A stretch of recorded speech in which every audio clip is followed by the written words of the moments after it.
Hello everyone, welcome back to my spoken English class. അപ്പോൾ ഇന്നത്തെ topic എന്ന് പറയുന്നത് ഏറ്റവും കൂടുതലായിട്ട് നമ്മൾ ഡെയിലി ലൈഫിൽ യൂസ് ചെയ്യുന്ന സെന്റൻസുകളാണ് കേട്ടോ. വളരെ സിമ്പിളായിട്ട് നമുക്ക് പഠിക്കാനായിട്ട് പറ്റും. നമ്മൾ പഠിച്ച എല്ലാ മെത്തേഡും യൂസ് ചെയ്തിട്ടാണ് വളരെ സിമ്പിളായിട്ട് പറയാവുന്ന സെന്റൻസുകളാണ്. വീഡിയോ മുഴുവനായിട്ട് കാണുക, അവസാനം നിങ്ങൾക്കും ക്വസ്റ്റ്യൻസ് ഉണ്ടായിരിക്കും. മാത്രമല്ല ഇഷ്ടപ്പെട്ട ലൈക്ക് ചെയ്യാനും സബ്സ്ക്രൈബ് ചെയ്യാനും മറക്കരുത് കേട്ടോ. ഓക്കെ, നമുക്ക് സെന്റൻസിലേക്ക് കടക്കാം. നീ പാത്രം കഴുകിയോ, നീ കാർ കഴുകിയോ, നീ തുണി കഴുകിയോ എന്നൊക്കെ നമ്മൾ ചോദിക്കാറുണ്ടല്ലോ. നീ പാത്രം കഴുകിയോ? Did you wash the dishes? Did you wash the car? Did you wash the clothes? ഇങ്ങനെ നമുക്ക് സിമ്പിളായിട്ട് തന്നെ ഇതൊക്കെ ചോദിക്കാനായിട്ട് പറ്റും. ഞാൻ പാത്രം കഴുകിയില്ല. ഞാൻ പാത്രം കഴുകിയില്ല. I didn't wash the dishes. ഞാൻ കാർ കഴുകിയില്ല. I didn't wash the car. ഞാൻ തുണി കഴുകിയില്ല. I didn't wash the clothes. Simple ആണല്ലോ. പാത്രം കഴുകാനിരിക്കുമ്പോഴേക്കും വെള്ളം തീർന്നു. പാത്രം കഴുകാനിരിക്കുമ്പോഴേക്കും വെള്ളം തീർന്നു. ഇങ്ങനെ പറയാം, ബൈ ദ ടൈം. അല്ലെ, കഴുകാനിരിക്കുമ്പോഴേക്കും by the time I was about to wash the dishes. ഞാൻ പാത്രം കഴുകാനിരിക്കുമ്പോഴേക്കും വാട്ടർ ഹാഡ് റൺ ഔട്ട്.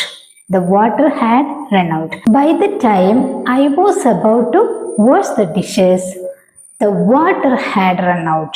ഞാൻ പാത്രം കഴുകാനിരിക്കുമ്പോഴേക്കും വെള്ളം തീർന്നു. ഞാൻ പാത്രം കഴുകുമ്പോൾ എനിക്കൊരു ഫോൺ കോൾ വന്നു. എങ്ങനെ പറയാ? ഞാൻ മീൻ മുറിക്കുമ്പോൾ എനിക്കൊരു ഫോൺ കോൾ വന്നു. ആ ഒരു പ്രവൃത്തി ചെയ്യുന്ന സമയത്താണ് ഈ ഫോൺ കോൾ വരുന്നത്. ഞാൻ പാത്രം കഴുകുമ്പോൾ എനിക്കൊരു ഫോൺ കോൾ വന്നു. ഇങ്ങനെ പറയാൻ വേണ്ടിയിട്ട് I got a phone call while I was washing the dishes. ഇവിടെ നമ്മൾ വൈൽ യൂസ് ചെയ്താണ് പറഞ്ഞിട്ടുള്ളത്. കാരണം എന്താണ്? ഒരേ സമയത്ത് തന്നെയാണ് സംഭവിച്ച രണ്ട് പ്രവൃത്തികളാണ് അല്ലെ. അപ്പം ഞാൻ പാത്രം കഴുകുമ്പോൾ എനിക്കൊരു ഫോൺ കോൾ വന്നു. I got a phone call while I was washing the dishes. സോപ്പില്ലാതെ എങ്ങനെ പാത്രം കഴുകും? അല്ലെ, നീ സോപ്പില്ലാതെ എങ്ങനെ പാത്രം കഴുകും? അല്ലെങ്കിൽ ഞാൻ സോപ്പില്ലാതെ എങ്ങനെ പാത്രം കഴുകും? ഇങ്ങനെയൊക്കെ നമ്മൾ പറയാറുണ്ടല്ലോ. അപ്പോ ഹൗ വിൽ യു, നീ എങ്ങനെ കഴുകും എന്നാണെങ്കിൽ നമ്മൾ പഠിച്ചിട്ടുണ്ടല്ലേ. ഒരു സംഭവം ഇല്ലാതെ, കൂടാതെ എന്നൊക്കെ പറയാൻ വേണ്ടിയിട്ട് നമ്മൾ കഴിഞ്ഞ ദിവസം ഒരു വീഡിയോ ചെയ്തിട്ടുണ്ട്. ആ വീഡിയോ നിങ്ങൾ മസ്റ്റായിട്ടും കണ്ടിരിക്കണം കേട്ടോ. ഞാൻ താഴെ കമന്റിൽ പിൻ ചെയ്ത് വെക്കാവേ. കാണണം, വിത്തൗട്ട് എങ്ങനെ യൂസ് ചെയ്യാം എന്നുള്ളതാണ്. ഓക്കെ, സോപ്പ് ഇല്ലാതെ നീ എങ്ങനെ പാത്രം കഴുകും എന്നാണ് question. How will you wash the dishes without soap? Okay, how will you wash the dishes without soap? Soap ഇല്ലാതെ നീ എങ്ങനെ പാത്രം കഴുകും? പാത്രം കഴുകുന്ന സോപ്പ് തീർന്നോ? പാത്രം കഴുകുന്ന സോപ്പ് തീർന്നോ? എങ്ങനെ ചോദിക്കുക? Have we run out. അതായത് പാത്രം കഴുകുന്ന നമ്മുടെ സോപ്പ് തീർന്നോ? ഇവിടെ സബ്ജക്റ്റ് വേണം. അതുകൊണ്ടാണ് have we run out. Have we run out of dish washing soap. Have we run out of dish washing soap. പാത്രം കഴുകുന്ന സോപ്പ് തീർന്നോ? ഓക്കെ, നീ പാത്രം കഴുകുമ്പോഴേക്കും ഞാൻ ബ്രേക്ക്ഫാസ്റ്റ് ഉണ്ടാക്കാം. എങ്ങനെ പറയാ? നീ പാത്രം കഴുകുമ്പോഴേക്കും ഞാൻ ബ്രേക്ക്ഫാസ്റ്റ് ഉണ്ടാക്കാം. By the time you finish washing the dishes. നീ പാത്രം കഴുകി തീരുമ്പോഴേക്കും I will make breakfast. I will make breakfast. By the time you finish washing the dishes I will make breakfast. Okay, ഇന്ന് നേരത്തെ ബ്രേക്ക്ഫാസ്റ്റ് ഉണ്ടാക്കണോ? ഇന്ന് നേരത്തെ breakfast ഉണ്ടാക്കണോ? നമ്മൾ ചോദിക്കാറുണ്ടല്ലോ ഇങ്ങനെ. Should I make breakfast early today? Should I, അല്ലേ, ഉണ്ടാക്കണോ എന്നുള്ളതാണ്. അപ്പം should I make breakfast early today? നേരത്തെ ബ്രേക്ക്ഫാസ്റ്റ് ഉണ്ടാക്കണോ? കുട്ടികൾക്ക് ലീവുള്ള ദിവസമൊക്കെ നമ്മൾ ചോദിക്കാറുണ്ട് അല്ലെ. ഇന്ന് നേരത്തെ ബ്രേക്ക്ഫാസ്റ്റ് ഉണ്ടാക്കണം, അത് നിർബന്ധമാണ്. കാരണം ഞങ്ങൾക്ക് എവിടെയോ പോകാനുണ്ട്. അങ്ങനെ പറയുകയാണെങ്കിലോ, ഇന്ന് നേരത്തെ ബ്രേക്ക്ഫാസ്റ്റ് ഉണ്ടാക്കണം. I have to make breakfast early today. I have to make breakfast early today.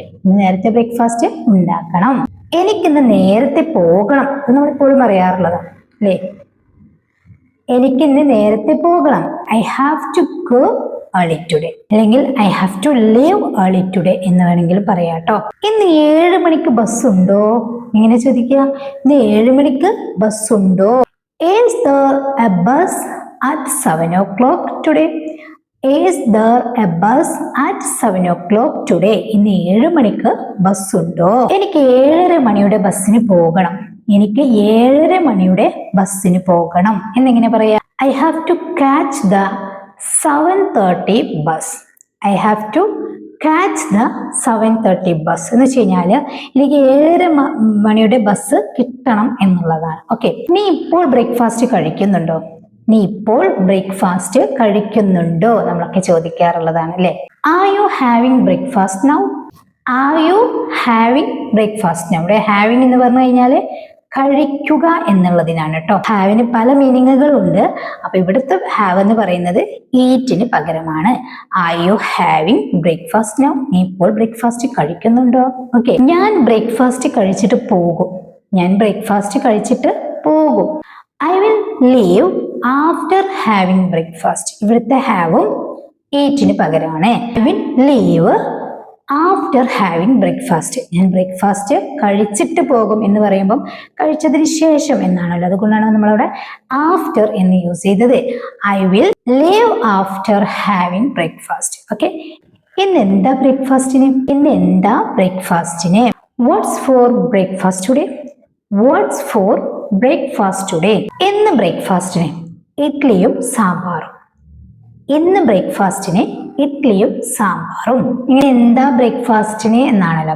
അപ്പൊ നമുക്കൊരു സബ്ജക്റ്റ് ഒക്കെ യൂസ് ചെയ്താണെങ്കിൽ ഇങ്ങനെ പറയാം, we are having idli and sambar for breakfast today. ഇന്ന് ബ്രേക്ക്ഫാസ്റ്റിന് അതാണ്. അല്ലെങ്കിൽ നമുക്ക് സിമ്പിൾ ആയിട്ട് it's idli and sambar for breakfast today. ഇന്ന് ബ്രേക്ക്ഫാസ്റ്റിന് ഇഡ്ലിയും സാമ്പാറുമാണ്. ഓക്കെ, എപ്പോഴും നീ കുളിച്ചു കഴിഞ്ഞില്ലേ? അല്ലെങ്കിൽ ഇതുവരെ നീ കുളിച്ചു കഴിഞ്ഞില്ലേ? ഇങ്ങനെ ചോദിക്കുക. Haven't you finished your bath yet? Haven't you finished your bath yet? ഇതുവരെ നീ കുളിച്ചു കഴിഞ്ഞില്ലേ? എത്ര സമയമായി നീ ബാത്റൂമിൽ കയറിയിട്ട്? എത്ര സമയമായി നീ ബാത്റൂമിൽ കയറിയിട്ട്? How long have you been in the bathroom? അല്ലേ, എത്ര സമയമായി, എത്ര നേരമായി എന്നൊക്കെ പറയാൻ വേണ്ടിയിട്ടാണ് നമ്മൾ how long എന്ന് യൂസ് ചെയ്യുന്നത്. How long have you been in the bathroom? നീ ഒന്ന് വേഗം വരൂ, എനിക്ക് കുളിക്കണം. നീ ഒന്ന് വേഗം വരൂ, എനിക്ക് കുളിക്കണം എന്നെങ്ങനെ പറയാ? Come out quickly, I need to take a bath. Come out quickly, നീ ഒന്ന് വേഗം പുറത്തേക്ക് വരൂ. I need to take a bath. എനിക്ക് വേഗം കുളിക്കണം അല്ലേ. ഓഫീസിൽ പോകാൻ, സ്കൂളിൽ പോകാനൊക്കെ വെയിറ്റ് ചെയ്തിരിക്കുന്ന ആളുകളൊക്കെ ഇങ്ങനെ പറയാറുണ്ടല്ലോ, നീ ഒന്ന് വേഗം പുറത്തു വരൂ, അല്ലെങ്കിൽ നീ ഒന്ന് വേഗം വരൂ. കം ഔട്ട് ക്വിക്ക്ലി ഇങ്ങനെ പറയാം. ഇനി I need to take a bath പറയാട്ടോ. കം ഔട്ട് സൂൺ, പെട്ടെന്ന് വരൂ. ഐ നീഡ് ടു ഷവർ എന്ന് വേണമെങ്കിലും പറയാം. ഓക്കെ, എനിക്ക് ഓഫീസിലേക്ക് പോകാൻ വൈകി അല്ലേ. എനിക്ക് ഓഫീസിലേക്ക് പോകാൻ വൈകി. I am getting late for the office. എനിക്ക് ഓഫീസിലേക്ക് പോകാൻ വൈകി. നിന്റെ ഫോൺ ബെല്ലടിക്കുന്നുണ്ട്. നിന്റെ ഫോൺ ബെല്ലടിക്കുന്നുണ്ട്. Your phone is ringing. Your phone is ringing. ആരാ ഫോൺ വിളിക്കുന്നത് നോക്കൂ. ആരാ ഫോൺ വിളിക്കുന്നത് നോക്കൂ. See who's calling. See who's calling. ആരാ ഫോൺ വിളിക്കുന്നത് നോക്കൂ. അത് നിന്റെ സുഹൃത്താണെന്ന് തോന്നുന്നു. അത് നിന്റെ സുഹൃത്താണെന്ന് തോന്നുന്നു. I think it's your friend. I think it's your friend. അത് നിന്റെ സുഹൃത്താണെന്ന് തോന്നുന്നു. നീ അവനെ തിരിച്ചു വിളിക്കൂ. നീ അവനെ തിരിച്ചു വിളിക്കൂ. Call him back. Call him back. എനിക്കിപ്പോൾ സമയമില്ല, ഞാൻ പിന്നീട് വിളിക്കാം. എനിക്കിപ്പോൾ സമയമില്ല, ഞാൻ പിന്നീട് വിളിക്കാം. എങ്ങനെ പറയാം ഒന്ന് താഴെ കമന്റ് ചെയ്യാം കേട്ടോ. അപ്പൊ ഇത്രയും വളരെ യൂസ്ഫുൾ ആയിട്ട് ഡെയിലി ലൈഫിൽ നമ്മൾ യൂസ് ചെയ്യുന്ന സെന്റൻസുകളാണ് ഇന്ന് ഡിസ്കസ് ചെയ്തത്. നിങ്ങൾ കണ്ടിട്ട് നിങ്ങളുടെ അഭിപ്രായം കമന്റ് ചെയ്യുക. അതുപോലെ തന്നെ ഈ ഒരു സെന്റൻസ് നിങ്ങൾ കമന്റ് ചെയ്യുക കേട്ടോ. നിങ്ങൾക്ക് ഇത് യൂസ്ഫുൾ ആണെങ്കിൽ മറ്റുള്ളവരിലേക്ക് ഷെയർ ചെയ്യാനും അതുപോലെ തന്നെ ഒരു ലൈക്ക് ചെയ്യാനും മറക്കരുത്. ചാനൽ സബ്സ്ക്രൈബ് ചെയ്തിട്ടില്ലെങ്കിൽ മസ്റ്റ് ആയിട്ടും ചാനൽ ഒന്ന് സബ്സ്ക്രൈബ് ചെയ്ത് ബെല്ലൈക്കണും ഓൺ ഓപ്ഷനും ക്ലിക്ക് ചെയ്ത് വെക്കുക. നെക്സ്റ്റ് നല്ലൊരു ക്ലാസ്സുമായിട്ട് കാണാം. Thank you so much.